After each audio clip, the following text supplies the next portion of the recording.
Hai sahabat servis. Pada kesempatan kali ini saya akan melanjutkan kembali proses perbaikan kulkas inverter, yang mana pada episode sebelumnya saya telah melakukan pergantian komponen yaitu termistor, namun kondisinya tetap masih sama. Begini kondisinya, masih tetap saja terjadi ngeblok dan kondisi modul berkedip sebanyak 6 kali kedip. Artinya memang masih ada masalah pada sistem ya. Untuk itu saya akan melakukan modifikasi dengan merubah sistem digital ini menjadi sistem timer. Nah, ini di sini menandakan ada indikasi protect, sehingga kinerja dari sistem pendinginan masih tidak sempurna. Dan untuk sistem pembuangan airnya lancar saja, tidak ada masalah kemarin ya. Maupun heater, fan, dan fuse derajat normal saja. Namun setelah saya lakukan pergantian termistor, hasilnya tetap. Baik, kita akan coba langsung lakukan modifikasi. Kita matikan dulu ya, teman-teman. Oke, ini sumber sudah saya matikan dan kita melangkah pada bagian ruang freezer sini. Nah, di sini kita harus kosongkan terlebih dahulu. Kita akan coba keluarkan semua bahan-bahan yang ada. Di sini nanti kita akan lihat bagaimana apakah tetap terjadi pengeblokan pada bagian evaporatornya ini, yang mana kerusakan kulkas ini adalah untuk ruang freezernya masih normal ya, stabil, namun pada ruang refrigeratornya itu tidak dingin ya dalam beberapa hari, mungkin sekitar 4 hari 5 hari kemudian terjadi blok kembali. Nah, di sini saya buka kembali bagian cup pada freezer ini. Kita akan coba lihat pada beberapa hari yang lalu di sini terjadi pengeblokan yang cukup tebal, dan setelah saya cek komponen-komponen keseluruhan pada heater ya dan fan, fuse derajat semuanya normal. Jadi saya lakukan pergantian termistor, apakah menghasilkan hasil yang cukup memuaskan? Ternyata sama saja hasilnya seperti ini, tetap ya kedip. Oke, di sini saya coba buka dulu dan nampak di sini ya, untuk fan-nya masih aktif, tidak ada masalah. Dan saya coba lepas dulu fan-nya. Oke, untuk evaporatornya dipenuhi oleh bongkahan salju dan masih sama seperti kemarin. Seperti ini lagi terulang. Untuk itu saya akan coba cairkan terlebih dahulu bongkahan es ini. Kita akan coba menggunakan rencana kedua, yang mana untuk kerusakan seperti ini memang susah-susah gampang. Dan untuk lebih pastinya mungkin saya akan coba lakukan modifikasi dengan menggunakan sistem timer ya. Oke, di sini termistornya saya coba lepas terlebih dahulu. Ini termistor yang kemarin saya lakukan pergantian. Nah, ini termistornya. Maka dari itu saya akan coba lakukan modifikasi dengan melakukan pergantian termistor dengan bimetal defrost, dan sistem digitalnya saya gantikan menggunakan timer sistem 13. Oke, dua komponen ini. Yang pertama saya akan coba pasang terlebih dahulu untuk bimetal defrost ini menggantikan perannya termistor. Caranya cukup mudah. Di sini kita tinggal memotong saja kabel termistor, yang mana nanti kita akan coba gantikan perannya termistor ini menjadi bimetal defrost. Oke, saya coba kupas terlebih dahulu. Baik, setelah itu kita akan coba mulai melakukan penyambungan pada bimetal defrost ini. Ini kita kupas juga bimetal defrostnya, kabelnya ini. Kemudian langsung saja kita sambungkan. Dan ini walaupun terbalik ya, bolak-balik tidak masalah. Jadi begini untuk ruang freezer modifikasinya, kita lakukan pergantian bimetal defrost. Namun untuk di modulnya kita gantikan timer nanti ya. Oke, saya sambung terlebih dahulu bimetal defrost ini. Jadi nanti untuk di bagian modul kita akan modifikasi dengan menggunakan timer. Nah, untuk timernya jangan lupa gunakan timer sistem 13, karena sistem 13 mungkin sedikit lebih mudah timbang sistem 14 dan sangat umum ya untuk timer 13 itu. Jadi kita terapkan sistem timer 13 saja. Oke, setelah dilakukan penyambungan, jangan lupa kita lakukan pengisolasian pada sambungan ini, dan pastikan kita isolasi dengan rapat agar tidak terjadi hal yang tidak diinginkan. Nah, seperti ini. Selanjutnya kita tinggal memasang bimetal defrost ini pada bagian akumulator. Nah, di sini kita bisa tempelkan dengan bantuan dengan cara mengikat ya, atau mengaitkan. Di sini saya menggunakan kabel tis. Nah, ini saya letakkan di bagian akumulator.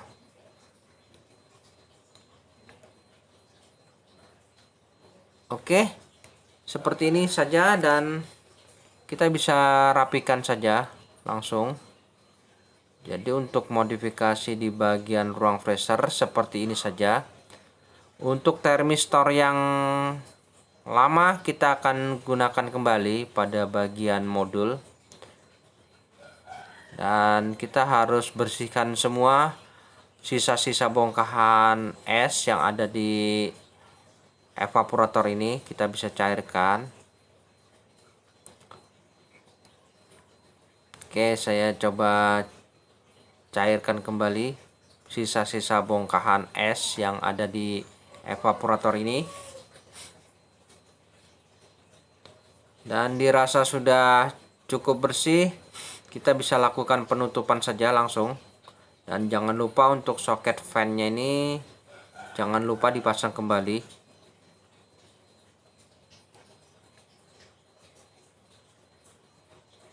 Oke, saya akan lakukan penutupan di bagian ruang freezer ini. Jadi proses modifikasi ini cukup mudah. Dengan bermodalkan bimetal defrost dan timer defrost, kita sudah bisa melakukan modifikasi sistem digital menjadi sistem manual. Oke, kembalikan semua segala aksesoris yang ada. Jadi kita tidak perlu lagi melakukan modifikasi di bagian ruang pressure ini, karena sudah cukup begitu saja untuk modifikasinya. Dan di sini seluruh aksesoris yang ada saya kembalikan.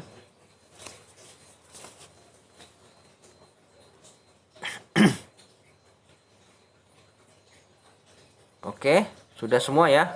Selanjutnya kita beralih lagi ke bagian belakang. Ya, di bagian belakang ini kita tepatnya menuju ke bagian modul. Nah, di sini modulnya kita akan lakukan modifikasi di bagian modul ya. Nah, untuk modifikasinya yang pertama di sini kita cari kabel yang mengarah menuju bimetal tadi. Nah, ini ada dua soket, bagian atas dan bagian bawah. Yang pertama kita akan coba cari di mana letak jalur kabelnya yang mengarah ke bimetal defrost tadi. Oke, di sini di soket yang paling atas terdapat kabel yang berwarna coklat. Nah ini kabelnya berwarna coklat. Ini yang mengarah ke bimetal defrost tadi. Ini bisa kita pisahkan. Kemudian kabel warna merah ya. Ini juga kabel yang menuju ke bimetal defrost tadi. Nah, jadi ada dua kabel ujung ya. Kabel coklat dan kabel merah. Nanti kita akan coba pasangkan termistor ini ke masing-masing kabel ini. Namun sebelumnya saya potong terlebih dahulu. Di sini untuk kabel warna merah ya saya potong. Oke, sudah terpotong ya. Kemudian untuk kabel warna coklat di sini saya potong. Oke, sudah terpotong. Selanjutnya untuk ujung kabel yang menuju ke modul ini kita pasang termistor yang lama. Nah, ini jadi untuk termistor yang lama tetap kita pasang saja pada modul aslinya. Tujuannya supaya menghindari hal-hal yang tidak diinginkan seperti terjadinya error pada modul. Jadi alangkah baiknya lebih aman kita kembalikan saja posisinya seperti semula.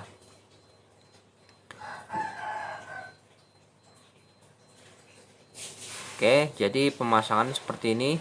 Untuk kabel termistornya ini kita pasang menuju kabel yang berasal dari modul.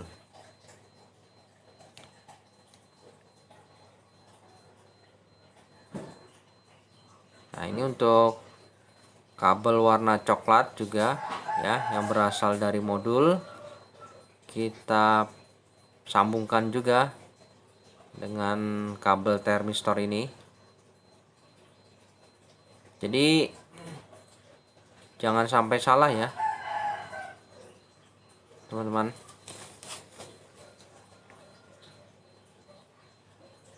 Nah, ini seperti ini ya, sudah saya sambung. Kemudian kita lakukan pengisolasian saja.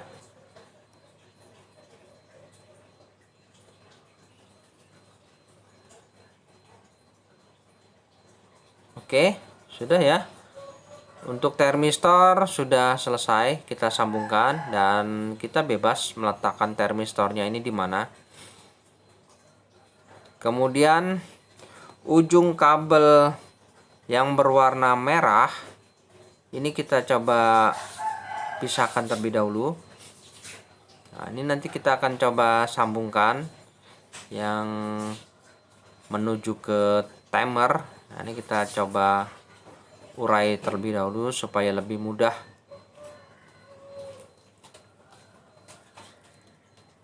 Oke, selanjutnya kita bisa coba rapikan dulu.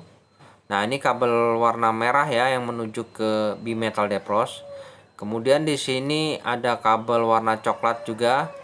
Nah, ini kabel yang menuju ke bimetal depros. Ini coba saya pisahkan dulu supaya lebih mudah terlihat.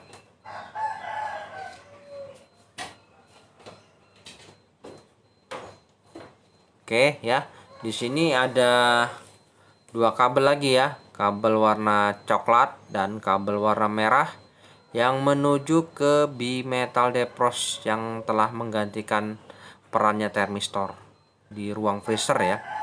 Kemudian kita siapkan timer sistem 13. Di sini ada pin ya, pin 1, pin 2, pin 3 dan pin 4. Yang mana kita fokus terlebih dahulu di pin 1 dan 2 ya. Cara pemasangannya begitu. Kita fokus dulu di pin 1 dan pin 2. Oke, kita akan coba mulai melakukan penyambungan. Yang pertama kita fokus di pin nomor 1. Untuk pin nomor 1 di sini pin nomor 1 ya. Nah, ini ada angkanya. Kita sambungkan di kabel warna merah ya. Kabel merah tadi teman-teman sudah saya jelaskan.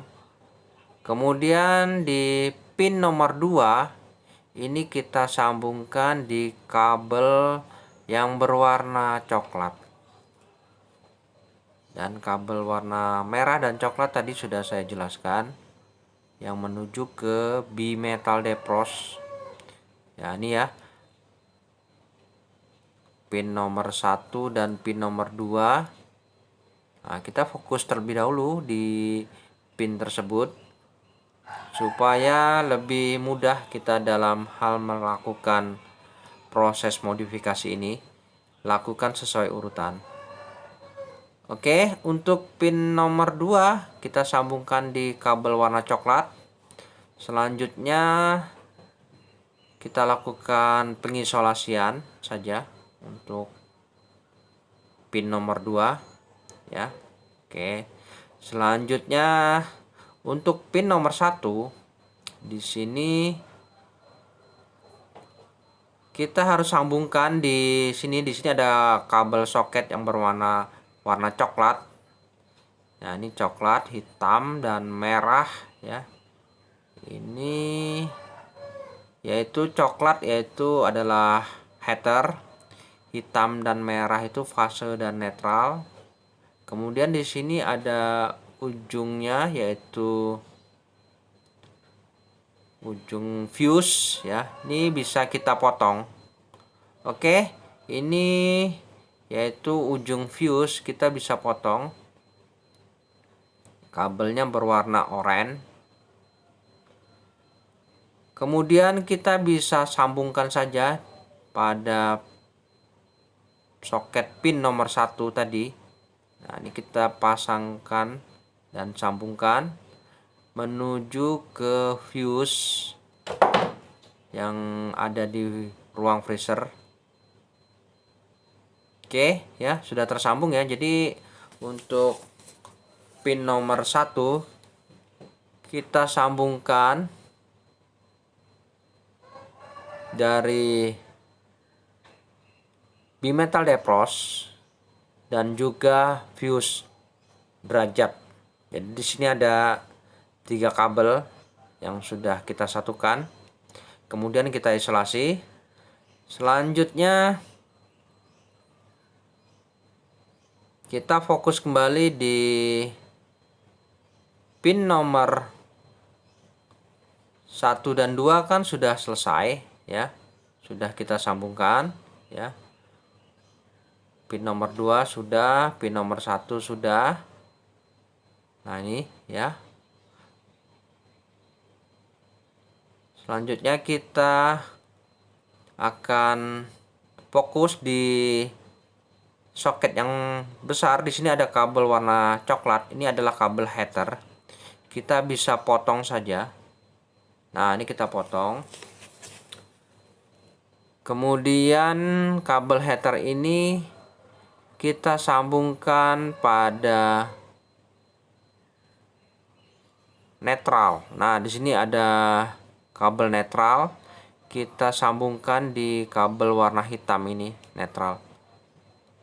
Nah, ini kabel netral ini kita tidak perlu memotongnya, cukup mengupasnya saja supaya heater ini bisa dapat netral.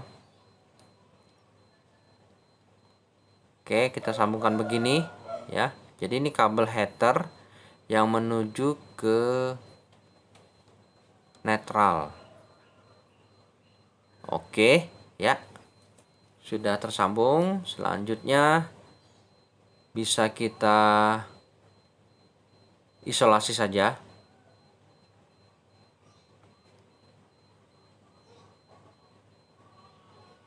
Oke, jadi untuk pin nomor 1 tadi sudah kita sambungkan, selesai. Pin nomor 2 sudah kita sambungkan. Ya, selesai.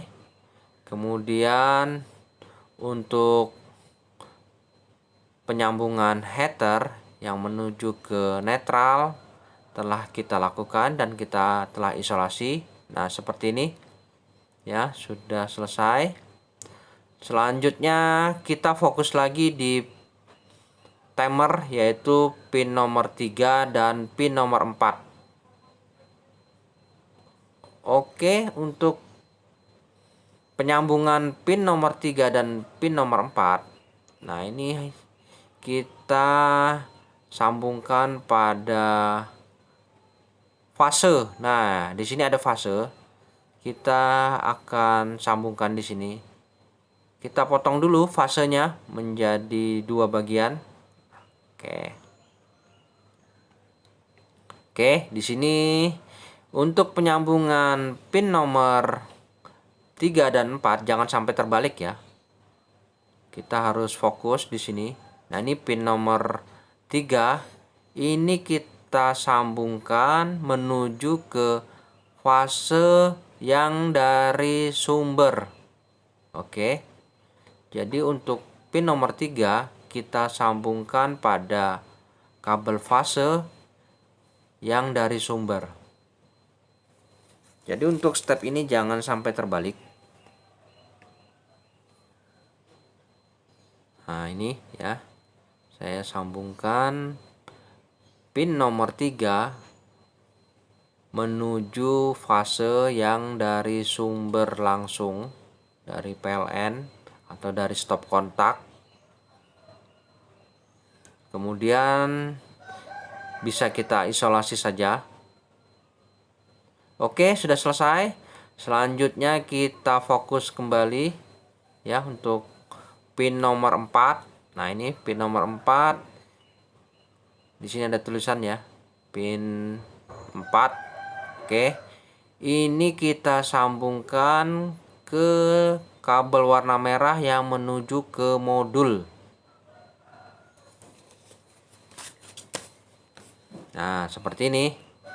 Jadi kita menganggap bahwa untuk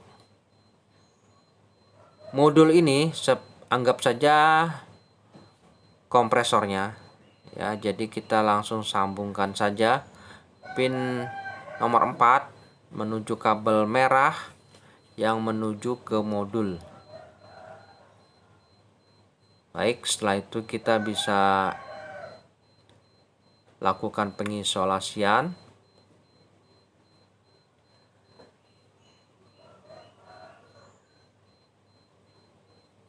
Nah, ini oke. Sudah ya, seperti ini.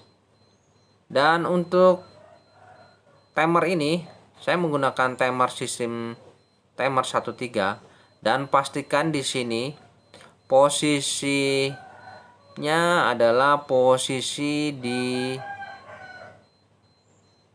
running ya, kompresor. Jadi kita putar sedikit berlawan arah jarum jam. Pastikan posisi menuju ke sistem kompresor. Kemudian setelah itu kita bisa rapikan saja ya. Dan untuk teman-teman apabila ingin menambahkan termostat silahkan ya, tidak ada masalah, silahkan berkarya. Namun tanpa termostat kinerja dari kulkas ini sudah cukup berfungsi normal. Namun apabila teman-teman merasa kurang yakin, silahkan saja berkarya. Di sini saya hanya memberikan diagram cara termudah saja ya. Oke, setelah itu bisa kita lakukan pengetesan saja. Kita lihat hasilnya. Apabila benar seperti ini, pastikan lampu indikator pada blok inverter menyala dalam hitungan beberapa menit. Oke, sudah menyala ya, artinya inverter sudah aktif. Selanjutnya kita beralih ke bagian depan. Untuk ruang refrigeratornya ini kita cek juga. Nah, di sini pastikan untuk lampu penerangannya berfungsi ya, berfungsi normal ya, tidak ada masalah ya. Switch pintunya juga normal. Kemudian di ruang freezer ini pastikan terdapat hawa udara dari fan, artinya fan ini bekerja normal. Jadi sudah tidak ada masalah di ruang freezer maupun di ruang refrigerator. Jadi pastikan juga untuk bagian dinding-dindingnya ini akan terasa hangat ya. Jadi mantap. Oke, sepertinya sudah cukup modifikasi ini dan kita tinggal lakukan penutupan saja pada kap ini dan biarkan proses ini berlangsung dalam beberapa hari. Mungkin kita bisa lihat hasilnya. Jadi kita tidak bisa lihat dalam waktu sehari hasilnya, nanti akan terlihat dalam beberapa hari, mungkin sekitar 3 hari atau 4 hari. Lalu untuk kita cek di bagian kompresor telah aktif, pipa tekannya panas, mantap ya. Oke, setelah saya lakukan perapian kembali dan di sini kita bisa cek sementara kondisinya. Nanti kita akan lihat hasilnya ya dalam beberapa hari.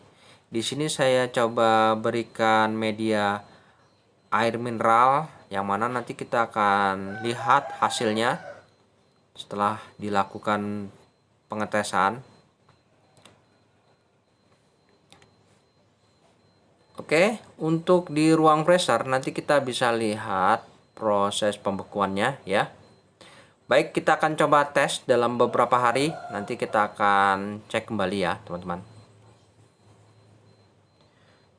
Baik teman-teman, setelah kurang lebih 4 hari kemudian saya coba lakukan pengecekan dan di sini saya rasakan untuk bagian raknya ini terasa dingin ya, mantap ini.